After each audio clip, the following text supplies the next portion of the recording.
सभी महादेव भक्तों के लिए हर हर महादेव। आज फिर हम लेकर आए हैं महादेव की नई कहानियां जो आगे हैं, देखिए। समय की बात है। श्रीपुर नाम के एक गांव में रामेश्वर नाम का एक ब्राह्मण अपनी माँ के साथ रहता था। वो दिन रात भगवान शिव की भक्ति किया करता था। शिव नाम का जाप सदैव उसके मुख पर रहता था। ओम नमः शिवाय, ओम नमः शिवाय, ओम नमः शिवाय। रामेश्वर बेटा, आज भी तूने मुझे नहीं उठाया।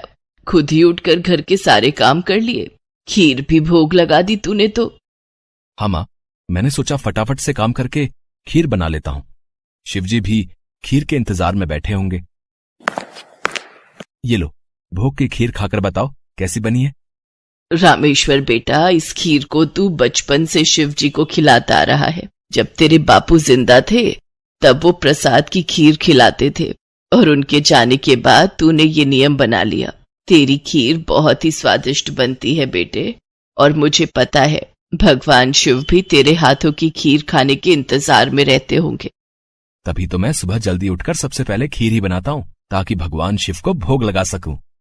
रामेश्वर का नियम था रोजाना सुबह जल्दी उठकर घर के सारे काम निपटाना और फिर भगवान शिव के भोग के लिए खीर का प्रसाद बनाना। ये कार्य पहले उसके पिता करते थे और पिता के जाने के बाद शिव जी की सेवा और खीर भोग की पूरी जिम्मेदारी रामेश्वर ने उठा ली। रामेश्वर को विश्वास था कि भगवान शिव उसके द्वारा खिलाई गई खीर को रोजाना ही खाते हैं। इसी विश्वास पर वो रोजाना खीर का भोग लगाता था और अपने भक्त के द्वारा भोग लगाई गई खीर को कैलाश पर्वत पर विराजमान भगवान शिव बहुत चाव से खाते थे। स्वामी, क्या बात है, आपको तो आनंद ही आनंद है। आपके भक्त आपको प्रेम से इतने स्वादिष्ट व्यंजन खिलाते हैं और आपका भक्त रामेश्वर तो नियम के अनुसार आपको खीर का भोग लगाता है। लाइए, थोड़ी सी खीर मुझे भी दे दीजिए। रामेश्वर के हाथों की खीर बहुत ही स्वादिष्ट होती है। हाँ देवी पार्वती, रामेश्वर इतनी स्वादिष्ट खीर का भोग लगाता है कि मन प्रसन्न हो जाता है। तभी नंदी और समस्त शिवगण वहाँ जाते हैं। महादेव, ये लीजिए, हम भांग और धतूरा ले आए हैं। नंदी, अभी तो हम स्वादिष्ट खीर का आनंद ले रहे हैं। ऐसा करो, भांग और धतूरे को वहाँ छोटे पर्वत पर रख दो। हम कुछ समय के बाद उसे ग्रहण करेंगे। अरे नंदी महादेव तो हमारी ओर देख तक नहीं रहे। उनका सारा ध्यान तो रामेश्वर की बनाई हुई खीर पर है। ऐसे कब तक चलेगा नंदी? हाँ, मैं भी यही देख रहा हूँ। इतने प्रेम से हम भांग और धतूरा पीस कर लाए और महादेव ने हमें इसे रखने के लिए बोल दिया। अरे नहीं नहीं, ऐसी बात नहीं है। महादेव ने बोला है कि हम उसे वहां रख दें। वो कुछ देर बाद उसे ग्रहण करेंगे। महादेव रोजाना रामेश्वर की भोग लगाई हुई खीर को बहुत चाव से खाते हैं। नंदी, मैं तो कई बार सोचता हूँ कि रामेश्वर की खीर में ऐसा क्या है कि भोलेनाथ सबसे पहले उसकी भोग लगाई खीर को ही खाते हैं और फिर और किसी तरफ उनका ध्यान ही नहीं जाता। तभी तो हम भांग धतूरा लेकर आए और उन्होंने बिना देखे ही इसे रखने के लिए बोल दिया। हाँ, कह तो तुम ठीक रहे हो भैरव। महादेव को भांग धतूरा इतना प्रिय है, पर रामेश्वर की खीर से ज्यादा उन्हें इस समय कुछ भी प्रिय नहीं लग रहा। तो क्या किया जाए नंदी कि महादेव का ध्यान अपने भक्त रामेश्वर से हटकर हमारी ओर आ जाए? एक रास्ता है। नंदी ने सभी गणों के कान में कुछ कहा। उसके पश्चात सभी गण पृथ्वी लोक पर आ गए और सबने ब्राह्मण रूप ले लिया और सब लोग रामेश्वर के पास पहुँचे। रामेश्वर शिवजी को खीर का भोग लगाने के लिए बाजार से सामान खरीद रहा था। ब्राह्मण वेश में नंदी ने रामेश्वर से कहा, रामेश्वर, तुम हमें नहीं जानते, पर हम तुम्हें बहुत अच्छे से जानते हैं। तुम भगवान शिव के भक्त हो और रोजाना उन्हें खीर का भोग लगाते हो। हाँ ब्राह्मण देव, आप तो सब कुछ जानते हैं। हाँ रामेश्वर, हम सब जानते हैं, इसीलिए तो हम तुम्हारे पास आए हैं। हमें पता है कि तुम महादेव के परम भक्त हो, पर तुम्हें पता है महादेव अब रोजाना खीर खाकर ऊब गए हैं। इसलिए अब तुम कुछ दिनों के लिए खीर का भोग रोक दो। तुम एक काम क्यों नहीं करते? तुम महादेव को सप्ताह में एक दिन खीर का भोग लगाया करो, जिससे महादेव को और अधिक स्वाद आएगा। अब महादेव को इतने सारे भक्त पूजते हैं। महादेव भी तो इतने सारे भक्तों के द्वारा दिए भोग को ग्रहण करते हैं।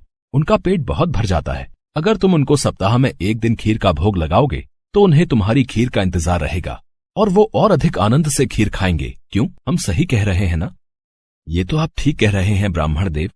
इस विषय में तो मैंने कभी सोचा ही नहीं। अब मैं एक काम करता हूँ, मैं सप्ताह में एक दिन ही भगवान को खीर का भोग लगाया करूंगा ताकि वो और भी भक्तों का प्रसाद ग्रहण कर सकें। और फिर उन्हें मेरी खीर का बेसब्री से इंतजार रहे।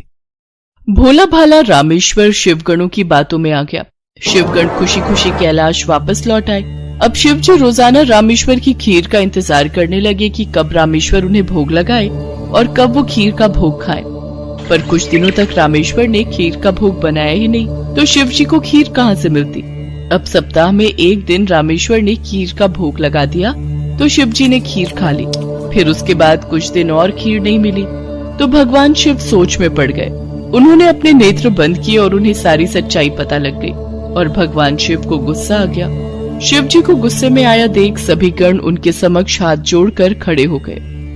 नंदी, श्रृंगी, वीरभद्र, भैरव, तुम सभी गण जानते भी हो कि तुमने क्या किया है।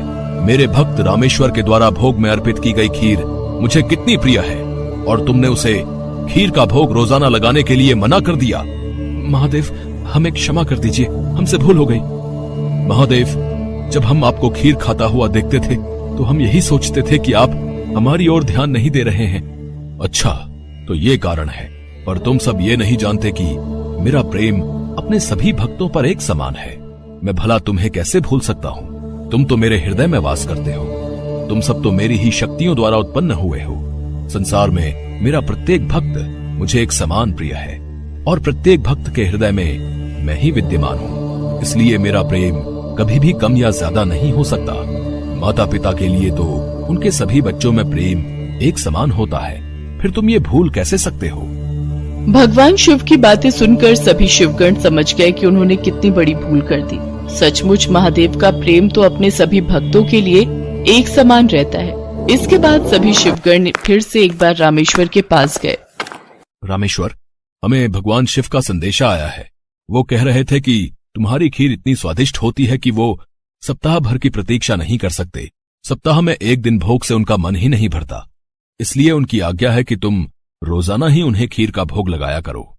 आप सच कह रहे हैं ब्राह्मण देव। भगवान शंकर को मेरे हाथों की बनी खीर इतनी प्रिय है। ठीक है, फिर मैं रोजाना उन्हें खीर का भोग लगाऊंगा। ये सुनकर रामेश्वर बहुत खुश हुआ। अब एक बार फिर रामेश्वर रोजाना खीर बनाकर भगवान शिव को भोग लगाने लगा। अब तो समस्त शिवगण भी भगवान शिव के साथ रामेश्वर द्वारा भोग लगी प्रसाद की खीर का आनंद लेते और खूब भरपेट खीर को खाते। भगवान शिव और देवी पार्वती दोनों सभी गणों को इस प्रकार खीर खाता देख मंद मंद मुस्कुराने लगे। भगवान शिव ने अपने परम भक्त रामेश्वर को सभी सुख सुविधाओं से पूर्ण रखा। उसके जीवन में कभी भी कोई कठिनाई नहीं आई। रामेश्वर का विवाह एक बहुत ही सुशील कन्या के साथ हुआ। उसके घर में 2 बच्चों का जन्म हुआ। अपने परिवार के साथ संपूर्ण जीवन खुशी खुशी व्यतीत करके रामेश्वर अंत में मोक्ष को प्राप्त हुआ।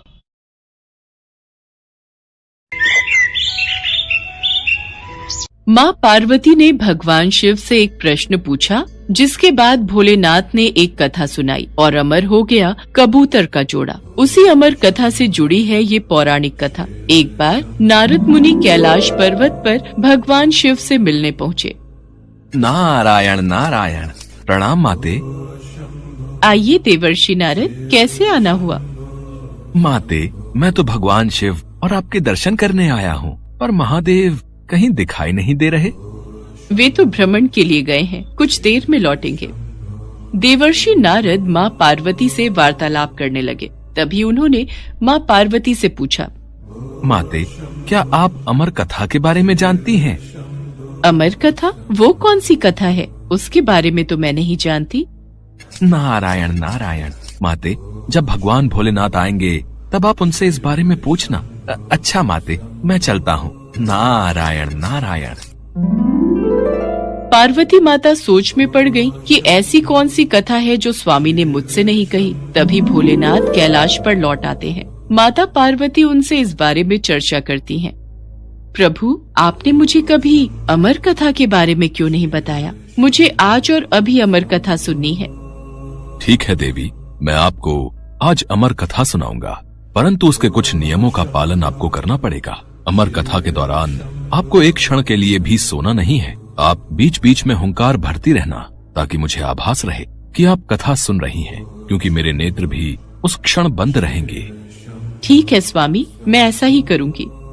भगवान शंकर ने माता पार्वती से एकांत और गुप्त स्थान पर अमर कथा सुनने को कहा, जिससे कि अमर कथा कोई अन्य जीव न सुन पाए, क्योंकि जो कोई भी इस अमर कथा को सुन लेता है वो अमर हो जाता। इसके पश्चात शिवजी देवी पार्वती को अमर कथा कहने एक गुफा में ले गए। पुराणों में कहा जाता है शिव जी ने देवी पार्वती को अमरनाथ की गुफा में अपनी साधना की अमर कथा सुनाई थी, जिसे हम अमृतत्व कहते हैं। प्रचलित कथा के अनुसार भगवान भोलेनाथ ने अपनी सवारी नंदी को पहलगाम पर छोड़ दिया, जटाओं से चंद्रमा को चंदनवाड़ी में अलग कर दिया और गंगा जी को पंचतरणी में तथा कंठाभूषण सर्पों को शेषनाग पर छोड़ दिया। इस प्रकार इस पड़ाव का नाम शेषनाग पड़ा। अगला पड़ाव गणेश पड़ता है। इस स्थान पर भोलेनाथ ने अपने पुत्र गणेश को भी छोड़ दिया था, जिसको महागुणा का पर्वत भी कहा जाता है। पिस्सू घाटी में पिस्सू नामक कीड़े को भी त्याग दिया। इस प्रकार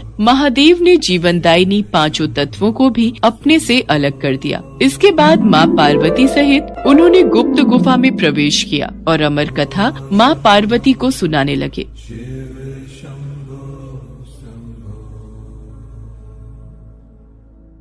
पर कथा सुनते सुनते देवी पार्वती को नींद आ गई और वो सो गईं, जिसका शिव जी को पता नहीं चला। भगवान शिव अमर होने की कथा सुनाते रहे। उस समय 2 सफेद कबूतर शिव जी से कथा सुन रहे थे और बीच बीच में गूं गूं की आवाज निकाल रहे थे। शिव जी को लगा कि माता पार्वती कथा सुन रही हैं और बीच बीच में हुंकार भर रही हैं। इस तरह दोनों कबूतरों ने अमर होने की पूरी कथा सुन ली थी।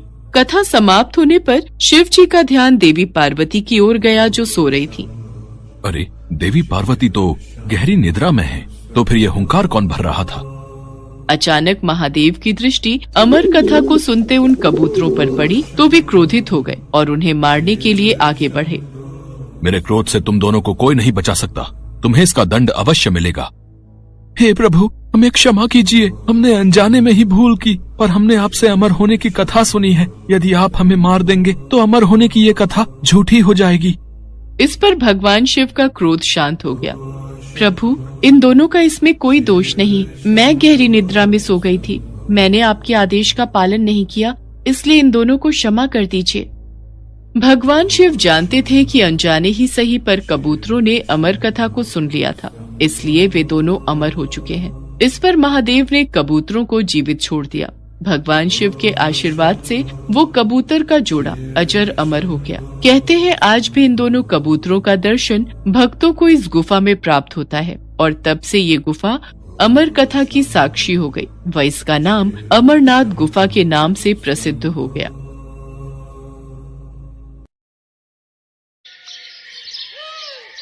पृथ्वी की रक्षा और जन कल्याण के हित के लिए अनेकों बार भगवान विष्णु की भांति भगवान शिव ने भी अवतार लिया है। भगवान शिव द्वारा लिया गया ऐसा ही एक अवतार है बटुक अवतार। बटुक का अर्थ होता है छोटा बच्चा। पौराणिक कथा के अनुसार एक बार माँ पार्वती की पुत्री अशोक सुंदरी ने हुंड नामक दैत्य को अपनी बाल्यावस्था में एक श्राप दिया था कि उसकी मृत्यु अशोक सुंदरी के होने वाले पति नहुष के हाथों ही होगी। इसलिए बाल्यावस्था में ही हुंड ने नहुष का वध करने की योजना बनाई। मैं अशोक सुंदरी के श्राप को सिद्ध होने से पहले ही नष्ट कर दूंगा। मैं बाल्यावस्था में ही नहुष और अशोक सुंदरी का वध कर दूंगा। मुझे ये बात माताश्री को बतानी होगी। माताश्री, माताश्री, आप कहाँ हो? मेरा हृदय व्याकुल हो रहा है। क्या हुआ अशोक सुंदरी? आप इतनी घबराई हुई क्यों हो पुत्री? माताश्री, हुंड राक्षस नहुष को मारने के लिए निकल चुका है। वो नहुष का वध करने वाला है। उसको रोक लीजिए माताश्री, नहीं तो अनर्थ हो जाएगा। हुंड राक्षस की इतनी हिम्मत कि वो नहुष की हत्या करने का साहस कर बैठा। आज हुंड दैत्य को मेरे हाथों से कोई नहीं बचा सकता। देवता, ऋषि, मुनि सब हुंड के प्रकोप से तंग आ चुके हैं। अब मुझे उसका संहार करना ही होगा। देखते ही देखते माँ पार्वती माँ काली के रूप में आ जाती हैं। उनका क्रोध बढ़ रहा था। वो हाथों में खड्ग लिए हुंड के वध के लिए निकल पड़ती हैं। किंतु यदि वो हुंड का वध कर देती तो वो प्रकृति के खिलाफ हो जाता, क्योंकि हुंड दैत्य का वध नहुष के हाथों ही लिखा था। इसलिए माँ काली को रोकना जरूरी था। पर उनके क्रोध को कौन रोकेगा, यही समस्या थी। नारायण नारायण। प्रभु, माँ काली तो क्रोध में आकर हुंड का वध करने निकल चुकी हैं। अब इनके क्रोध को कौन शांत करेगा? कौन इन्हें रोकेगा? आप सही कह रहे हैं देवर्षि नारद। माँ काली को यदि रोका नहीं गया तो अनर्थ हो जाएगा। अब तो सिर्फ महादेव ही उनके क्रोध को शांत कर सकते हैं, जिस प्रकार उन्होंने पहले भी कई बार माँ काली के मार्ग में आकर उनके क्रोध को शांत किया है। आप तो जानते ही हैं देवर्षि नारद, जब देवी पार्वती अत्यंत क्रोधित होती हैं तो वो महाकाली का रूप धारण कर लेती हैं और फिर उनके क्रोध को शांत करना असंभव हो जाता है। इतनी देर में सभी देवी देवता भगवान विष्णु के पास प्रकट होते हैं। प्रभु, देवी काली अत्यंत क्रोधित हो चुकी हैं। संसार भय से कांप रहा है। प्रभु, कुछ कीजिए। प्रभु, कुछ कीजिए। आप चिंतित मत होइए देवराजेंद्र, हम सब भगवान शिव के पास चलते हैं। महादेव, सभी देवी देवता आपके पास विनती हेतु आए हैं, इनकी सहायता कीजिए। मैं आपकी क्या सहायता कर सकता हूँ ब्रह्मदेव? आखिर क्या हुआ है? महादेव, हुंड दैत्य को पता चल चुका है कि भविष्य में उसका वध आपके होने वाले जामाता नहुष के हाथों ही होगा, इसलिए वो उसकी हत्या हेतु निकला है। देवी पार्वती इसी कारण क्रोध में आ गई हैं और उन्होंने माँ काली का रूप धारण कर लिया है। अब उनके क्रोध को केवल आप ही शांत कर सकते हैं देवाधिदेव। काली के क्रोध को शांत करने के लिए मुझे उनके सामने जाना होगा। सभी देवी देवताओं को आश्वासन देकर भगवान भोलेनाथ देवी काली के समक्ष प्रकट होते हैं। देवी काली क्रोध की अग्नि में जल रही थी। वो भगवान शिव को अपने सामने देखकर विशाल रूप धारण कर लेती हैं और उनका क्रोध अत्यधिक बढ़ जाता है। शिव जी भी उन्हें रोकने के लिए अपना विशाल रूप धारण कर लेते हैं। रुक जाओ देवी पार्वती, शांत हो जाओ। नहीं, अब मेरा क्रोध तभी शांत होगा जब मैं हुंड दैत्य का वध करूंगी। देवी पार्वती, यदि आपने हुंड का वध कर दिया तो हमारी पुत्री अशोक सुंदरी द्वारा दिए गए उस श्राप का क्या होगा? वो श्राप व्यर्थ जाएगा। आप उस श्राप की मर्यादा को कैसे भंग कर सकती हो? आप जानते हैं प्रभु, हुंड ने हमारी पुत्री और होने वाले जामाता को मारने का दुस्साहस किया है और आप कहते हैं कि मैं शांत हो जाऊं? नहीं। देवी पार्वती, आसमान की ओर देखिए। सभी देवी देवता आपके इस रौद्र रूप को देखकर घबरा रहे हैं। शांत हो जाओ पार्वती, यही संसार के हित में है। नहीं, अब मुझे कोई शांत नहीं कर सकता। आप मेरे मार्ग से हट जाइए, मैं आज नहीं रुकूंगी। पर रुकिए देवी पार्वती, हमारी पुत्री अशोक सुंदरी और नहुष दोनों ही सकुशल हैं, उन्हें कुछ नहीं हुआ। नारायण नारायण, अब क्या होगा प्रभु? माता तो क्रोध की अग्नि में आगे बढ़ चुकी हैं। अब महादेव माता को कैसे शांत करेंगे? उन्होंने तो महादेव की बात को मानने से भी इनकार कर दिया है। देवर्षि नारद, भगवान शिव के होते हुए हमें चिंता करने की कोई आवश्यकता नहीं है। वो देवी काली के क्रोध को शांत अवश्य करेंगे, आप निश्चिंत रहिए। माँ काली क्रोध में आगे बढ़ती जा रही थी। तभी उन्हें एक बालक के रोने की आवाज सुनाई दी। वास्तव में वो बालक कोई और नहीं बल्कि महादेव का ही अवतार था, जो हूबहू दिखने में महादेव की तरह ही था। अपने बाल रूप में महादेव रोए जा रहे थे। उनका रोना बंद नहीं हो रहा था।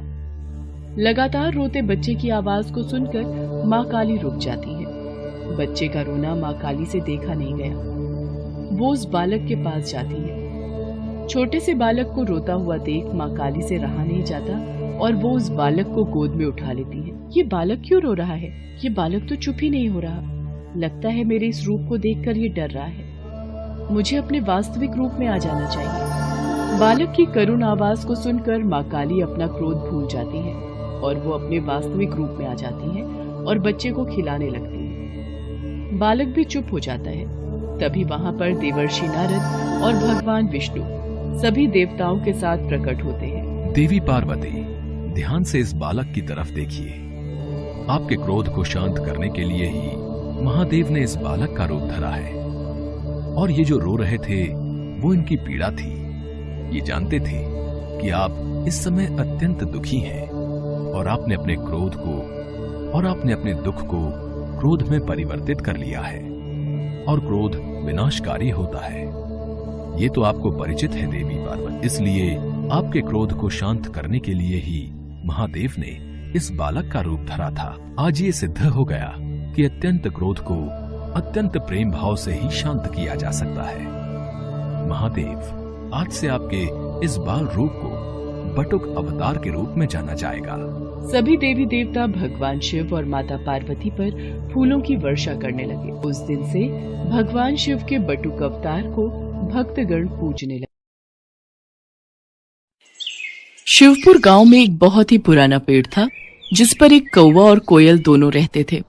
एक बार दूसरे गांव से आए दो युवक उस पेड़ के नीचे आकर बैठ गए। कोयल अपनी मधुर आवाज में गाने लगी। वाह, कितनी मधुर आवाज है इस कोयल की। इसके गाने ने तो मानो हमारी सारी थकान पल भर में ही गायब कर दी। कितना आनंद आ रहा है इसका गीत सुनकर। ऐसा लग रहा है ये सारा दिन ऐसे ही गाती रहे और हम इसके मधुर गीतों में खोए रहें। कुछ देर गाने के बाद कोयल चुप हो जाती है। तभी कौवा काए काए करना शुरू कर देता है। इस कौवे ने तो सारा मजा ही किरकिरा कर दिया। कौवे की कर्कश आवाज सुनकर उन दोनों राहगीरों ने पेड़ पर पत्थर मारना शुरू कर दिया। कौवा डर कर वहां से भाग गया। कुछ देर बाद जब वो दोनों वहां से चले गए, तब कौवा आकर उस पेड़ पर वापस बैठ गया। कौवा रोते हुए कोयल से कहने लगा, भगवान ने मेरे साथ बड़ा ही अन्याय किया है। ऐसा क्यों कहते हो? तुम्हारे साथ कौन सा अन्याय हुआ है? देखो ना बहन, एक तो भगवान ने मुझे इतना काला रंग दे दिया और ऊपर से आवाज भी कर्कश वाली दे दी। जहां भी बैठकर कुछ बोलना चाहूं तो लोग आवाज सुनकर पत्थर मारने लगते हैं। और एक तुम हो, भले ही तुम्हारा रंग काला हो, लेकिन बोली इतनी मीठी है कि तुम्हें सभी सुनना चाहते हैं। तुम्हें कोई नहीं भगाता।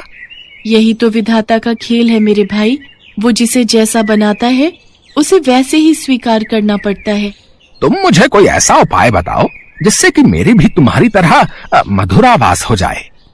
ये तो कोई नहीं कर सकता कि तुम्हें कोयल बना दे, सिवाय उस शिवजी भगवान के। विधि विधान को बदलने की क्षमता तो केवल शिवजी के ही पास है। एक वही है जो ब्रह्मा जी के लेख में परिवर्तन कर सकते हैं। अगर तुम कैलाश जाकर शिवजी से प्रार्थना करो तो वो तुम्हारी सहायता जरूर करेंगे। कौवा वहां से उड़कर 2 दिन का सफर तय करके कैलाश शिवजी के पास पहुंच जाता है। प्रणाम प्रभु। कागराज, आज कैलाश किस कारणवश आना हुआ? इसके बाद कौवे ने अपनी सारी व्यथा शिवजी को सुना दी। उसकी कहानी सुनने के बाद शिवजी बोले, हे कागराज, तुम इतने दुखी ना हो।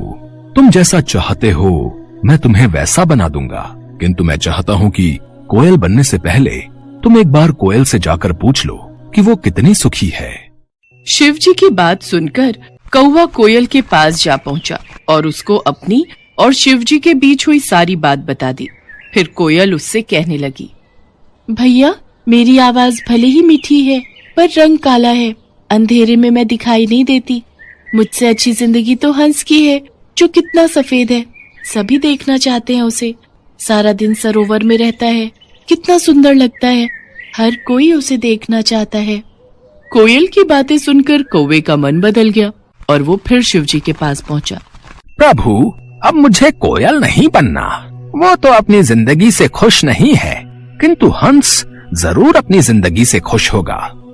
ठीक है, मैं तुम्हें जरूर हंस बना दूंगा, पर एक बार जाकर तुम हंस से पूछकर आओ कि वो कहीं अपनी जिंदगी से दुखी तो नहीं है। कौवा एक बार फिर उड़कर हंस के पास पहुंचा। भाई, मैं तुमसे कुछ पूछना चाहता हूँ। पूछो भाई, क्या पूछना चाहते हो? तुम तो अपनी जिंदगी में बहुत खुश होगी ना? नहीं भाई, मुझे हमेशा डर लगा रहता है कि कहीं कोई मेरा शिकार न कर ले। लेकिन तुम्हारा शिकार कौन करेगा? आजकल हर कोई पानी में रहने वाले पशु पक्षियों को मारकर खा लेते हैं। मुझे तो हर समय यही डर लगा रहता है कि कहीं कोई मुझे मार न दे। यही मेरी जिंदगी है। सच कहूं तो जिंदगी तो तोते की अच्छी होती है, हरा हरा रंग और लाल लाल चोंच। हंस की बात सुनकर कौवा तोता बनने की ख्वाहिश पाल लेता है और वो शिवजी के पास जाकर कहता है, प्रभु, मुझे तोता बना दीजिए। कागराज, तुम एक बार तोते से जाकर पूछो कि कहीं उसको भी अपनी जिंदगी से कोई शिकायत तो नहीं है।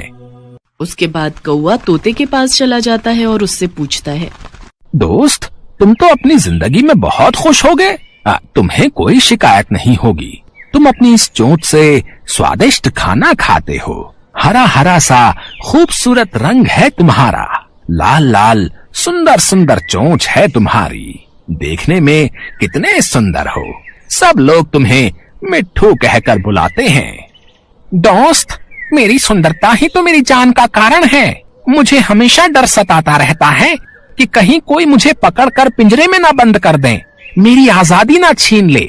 असली सुंदरता तो मोर के पास है, सुंदर सुंदर पंख, और जब वो नृत्य करता है तो कितना सुंदर लगता है। तोते की बात सुनने के बाद कौवा शिवजी के पास गया और बोला, प्रभु, ना ही मुझे हंस बनना है और ना ही तोता। कृपा करके मुझे मोर बना दीजिए। मोर तो अपनी जिंदगी से बहुत खुश होगा। कागराज, तुम एक बार मोर से भी पूछ लो, उसे कहीं अपनी जिंदगी से कोई शिकायत तो नहीं है। कौवा मोर को ढूंढने गया, लेकिन वो उसे कहीं दिखाई नहीं दिया। फिर वो उसे चिड़ियाघर में मिलता है। भाई, तुम दिखने में कितने सुंदर हो। जब तुम नाचते हो तो तुम्हारी खूबसूरती में 4 चांद लग जाते हैं। लोग तो तुम्हारे साथ फोटो खींचने में कितने खुश रहते हैं। और एक मैं काला कलूटा, अगर मैं किसी की छत पर भी बैठ जाऊं तो वो मुझे वहां से भगा देते हैं।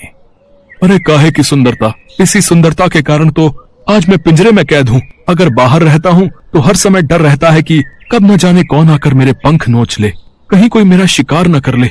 सबसे अच्छी जिंदगी तो तुम्हारी है, ना ही तुम्हें कोई पकड़ता है और ना ही तुम्हारा शिकार करता है।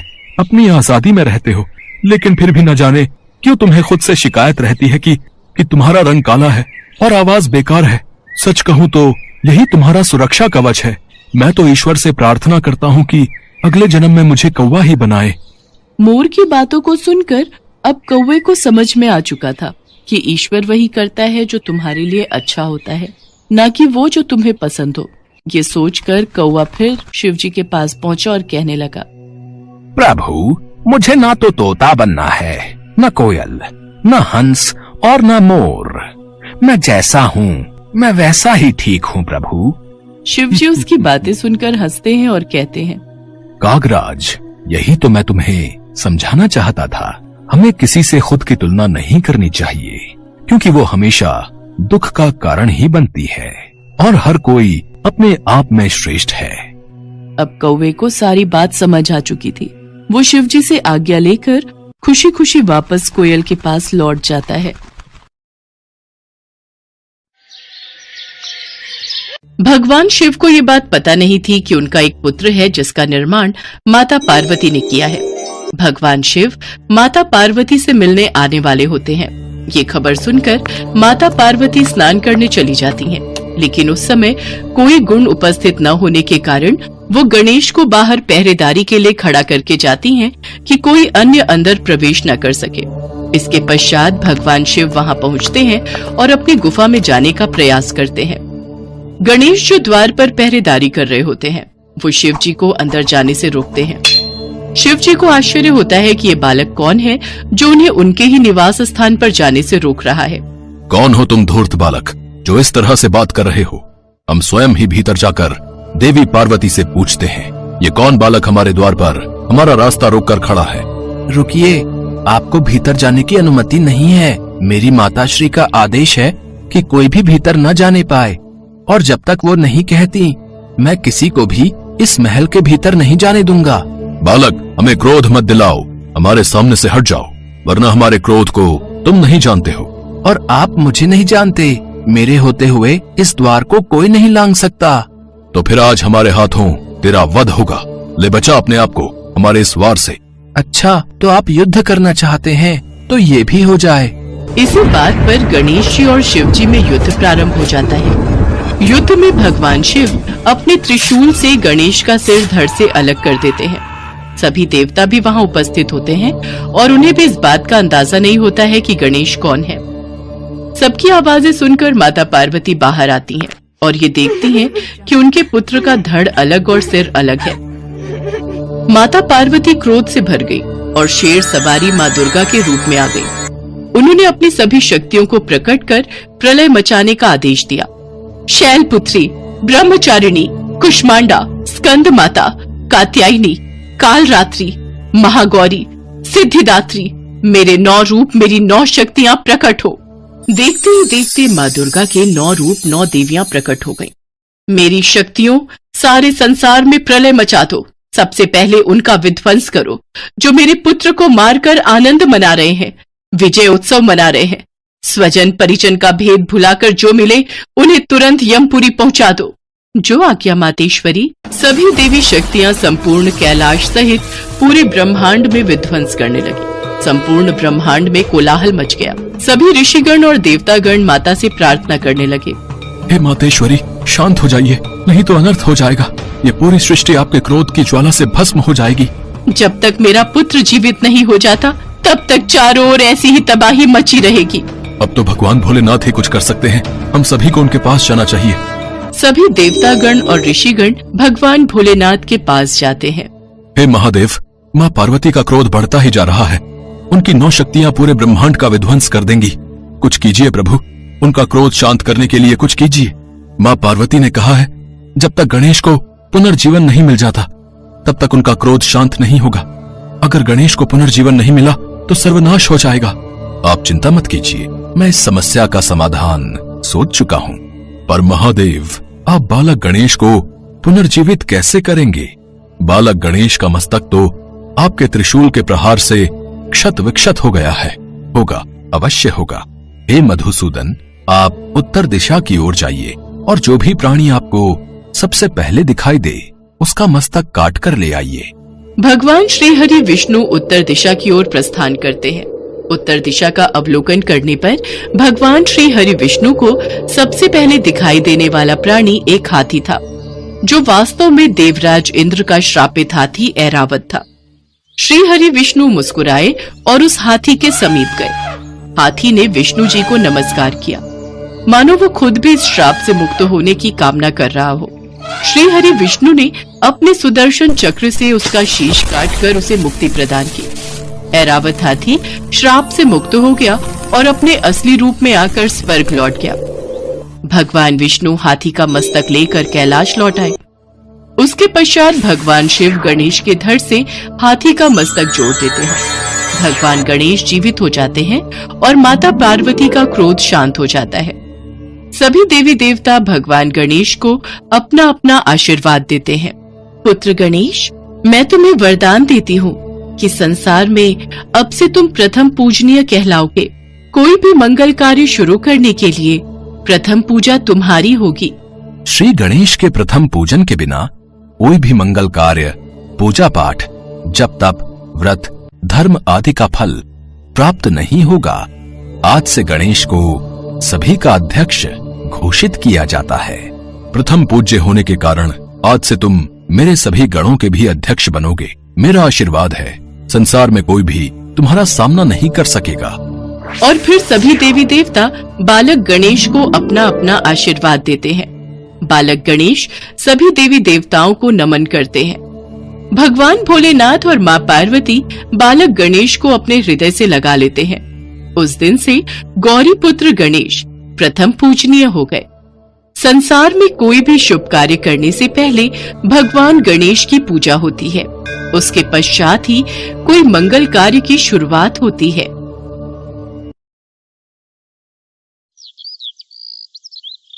एक बार माँ पार्वती कैलाश पर भ्रमण कर रही थी। तभी उनकी नजर पृथ्वी लोक पर पड़ी।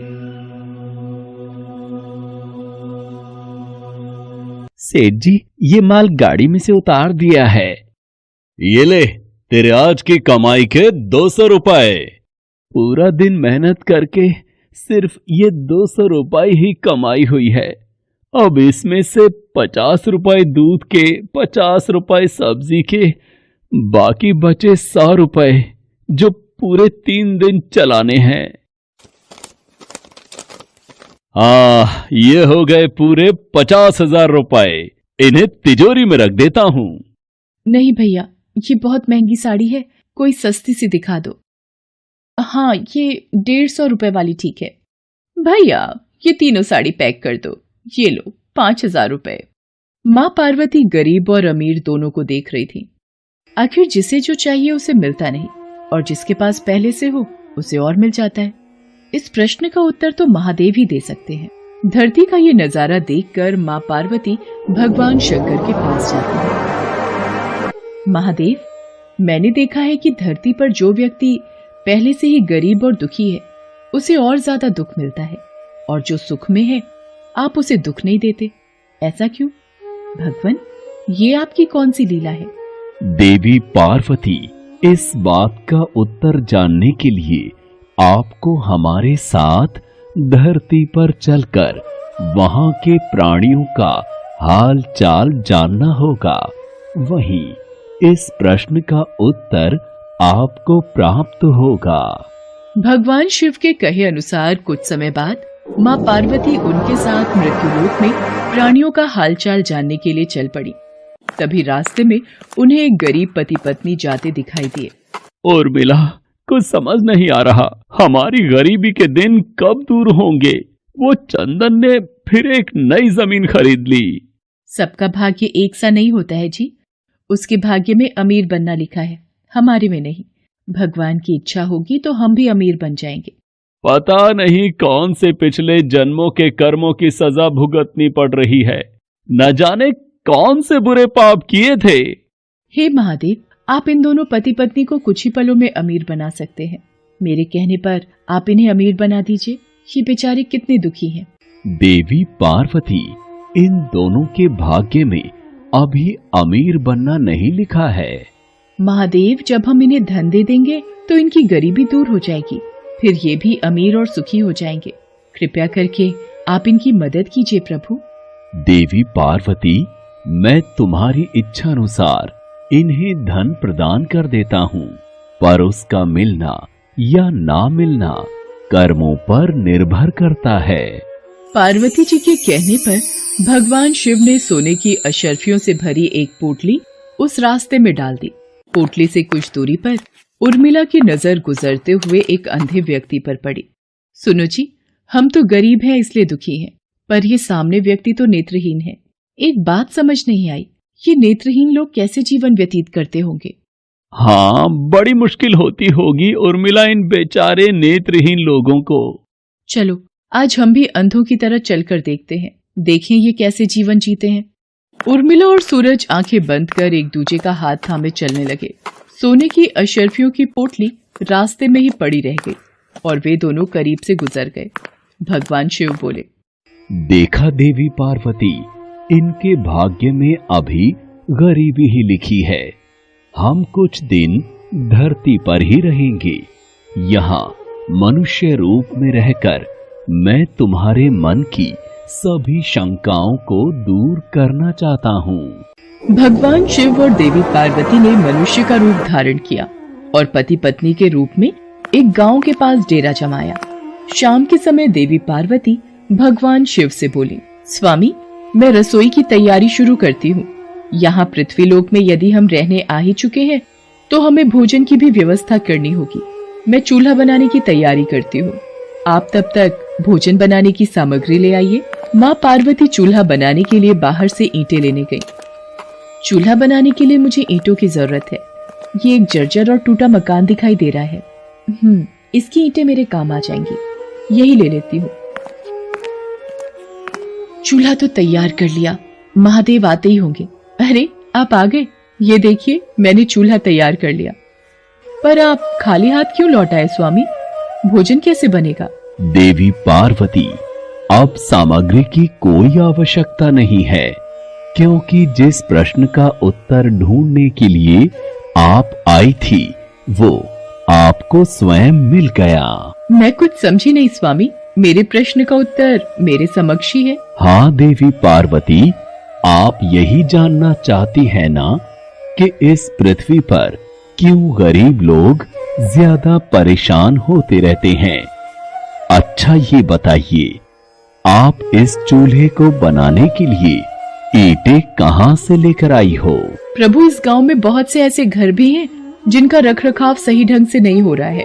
उन पुराने घरों की जर्जर हो चुकी दीवारों में से मैं ईंटें निकाल कर ले आई। इसका मतलब जो घर पहले से खराब थे आपने उन्हें और खराब कर दिया, जबकि आप मजबूत घरों की दीवारों से भी तो ईंटें ला सकती थी। प्रभु, जो घर अच्छे और सुंदर दिख रहे थे उस घर के लोगों ने अपने घरों का रखरखाव बहुत अच्छी तरह किया है। ऐसे में उन सुंदर घरों को बिगाड़ना मुझे उचित नहीं लगा। देवी पार्वती, कुछ दिन पहले पूछे आपके प्रश्न का उत्तर भी यही है। जिन लोगों ने अपने जीवन को अच्छे कर्मों से सुंदर बना रखा है, उन्हें दुख कैसे हो सकता है? इस संसार में हर मनुष्य अपने कर्मों का ही फल पाता है। सबके पास सब कुछ नहीं होता। मनुष्य के पिछले जन्मों का कर्म उसे इस जन्म में भुगतना ही पड़ता है, और यदि वो अपने इस जन्म और आने वाले अन्य जन्मों को सुखी बनाना चाहता है, तो हमें सदैव ही पुण्य कार्य करते रहना चाहिए, ताकि हमारे कर्म उसमें जुड़ते रहें। आपको ज्ञात है, वो मार्ग में उस दिन एक नेत्रहीन व्यक्ति। हाँ स्वामी, मुझे ज्ञात है। वो देखिए देवी पार्वती, उसके पास धन दौलत ऐशो आराम की कोई कमी नहीं है, परंतु उसकी आंखों का इलाज नामुमकिन है। ये उसके पिछले जन्म के कर्मों से जुड़ा है। उसने पिछले जन्म में जानबूझकर किसी निर्दोष की आंखों की रोशनी छीन ली थी, इसलिए ये इस जन्म में नेत्रहीन हो गया। पर इसके कुछ पुण्य कार्यों की वजह से ये अमीर बना। और वो गरीब पति पत्नी स्वामी? देवी, वो दोनों पिछले जन्म में एक कंजूस अमीर सेठ सेठानी थे, जो कभी भी कोई दान पुण्य नहीं करते थे। इसलिए इस जन्म में उन्हें गरीबी और दुख मिला। पर इन दोनों के अच्छे कर्म इनका आगे का जीवन सुखी बना सकते हैं। इस पृथ्वी पर कोई भी मनुष्य पूरी तरह से सुखी नहीं है देवी। हर मनुष्य के पास कोई न कोई दुख और समस्या है। मुझे उत्तर मिल गया है स्वामी। इस पृथ्वी पर सुखपूर्वक जीवन यापन करने के लिए मनुष्य को अपने द्वारा अच्छे कर्म करने चाहिए, ताकि उसे उसके पिछले बुरे कर्मों का फल न भुगतना पड़े, और फिर अपने प्रश्नों का उत्तर पाकर देवी पार्वती भगवान शंकर के साथ अपने रूप में आकर कैलाश वापस लौट गईं। ऐसी ही रोचक कहानी के लिए हमारे चैनल को लाइक करें, सब्सक्राइब करें, बेल आइकन का बटन दबाएं, जिससे आपको कहानी प्राप्त हो सके।